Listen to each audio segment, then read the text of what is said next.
Hurricane season is officially here. It is June 1st, and it runs through November the 30th. I'm Mark Bergin, joined by WRAL meteorologist Aimee Wilmoth. And Aimee, I want to start today's discussion here when we're talking about hurricane season. We're predicting a statistically quieter season, but while that on paper, that does not necessarily translate to zero risk for people in North Carolina, whether you're out at the coast or inland communities. If you could just explain what that means, because we put out our prediction a few weeks back, and now we're officially here with the start of hurricane season. And we always say, no matter what the predictions are, it just takes one storm.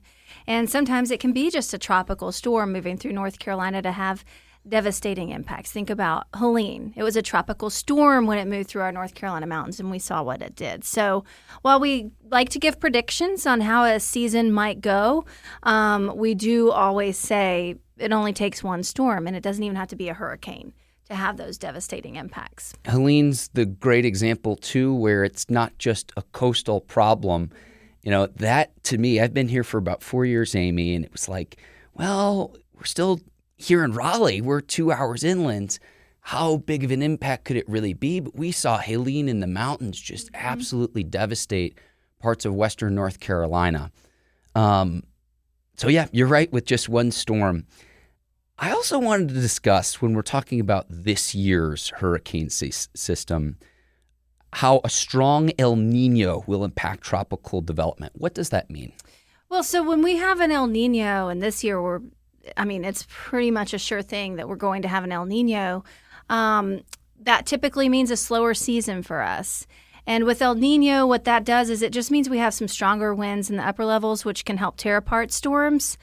So that's one of the reasons we predicted a below normal season. Just under our climatological normals is what we predicted for the season. So yeah, El Nino, it looks like it's going to happen, but we still, we know we're still going to get activity in the Atlantic. But again, when you look at the Saffir-Simpson scale, it's only taking into account the winds. But we all in North Carolina know that rain can be a huge part of these storms as well. But sometimes they can be a windstorm for us, but it seems like more and more recently these have turned into flood events, especially this far inland. That's one of the main things we deal with. Can you talk a little bit about the dangers that could be associated with that? Because you could have, even a storm like you mentioned with Helene, where by the time it got here, it wasn't even hurricane strength, and you saw the devastation that it caused. Think about Matthew. Think about Florence. Those were Category 1 hurricanes, huge events for our area, and they were mainly flood events for our area. So while it's interesting to know the potential wind speeds with these storms, rain can be a bigger impact for us, especially inland. But we've had some pretty strong ones hit North Carolina. The strongest on record is Hazel. That's before my time, 1954. It was a Category 4 hurricane. So we can get some of those major hurricanes with those devastating winds. And I think I wrote it down. With Hazel, we had an 18-foot storm surge, which is pretty insane. Wow. So that's the strongest one. We never had a Category 5 in North Carolina. Let's hope we never have to see that. Fran was a Category 3, a major hurricane. That was a big windstorm. So that caused a lot of power outages, a lot of trees down. And then Floyd, catastrophic flooding.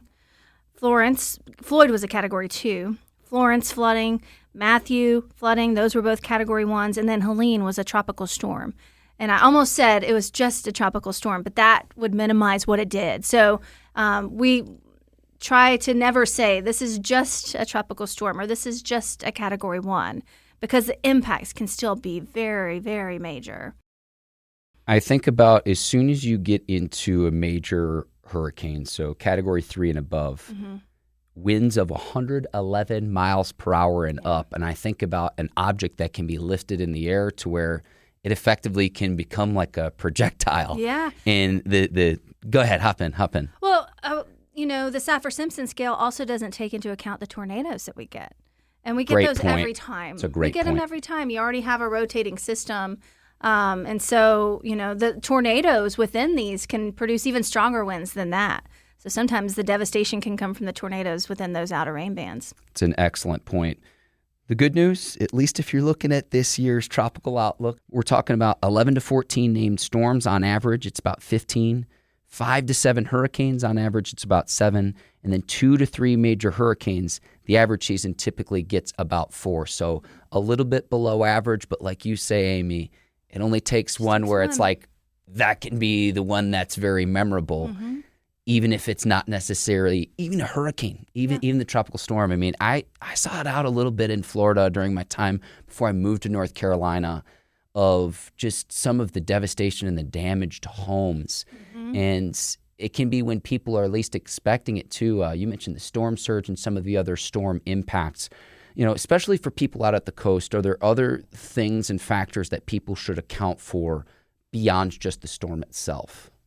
I think the take-home message here is, while it's interesting to know the category of the storm, don't let that minimize what your impacts might be.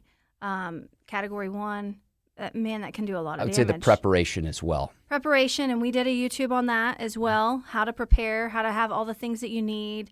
Now's a good time to do that. If you wait until the last minute, stores are going to be out of certain things.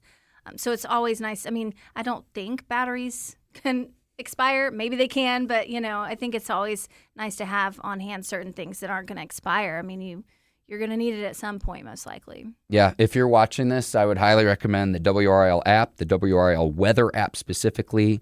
We've got information on WRAL.com about kits and making sure that you have one for you and your family.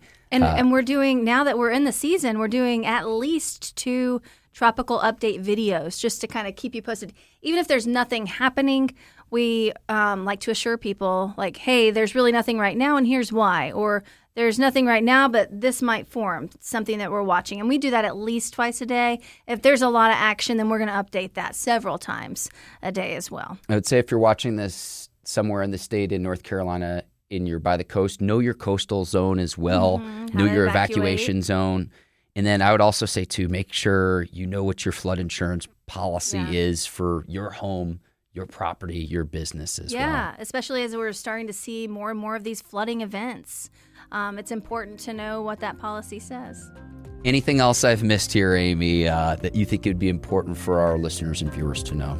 I think we covered it. I mean, so far we're in the clear right now as of June 1st, the first day of the season. We don't have anything that we're worried about right now. June 1 to November the 30th. She is WRAL meteorologist Aimee Wilmoth. I'm Mark Bergin. Thank you again so much for watching. And again, if you haven't already, hit that like and subscribe button here on the WRAL YouTube page.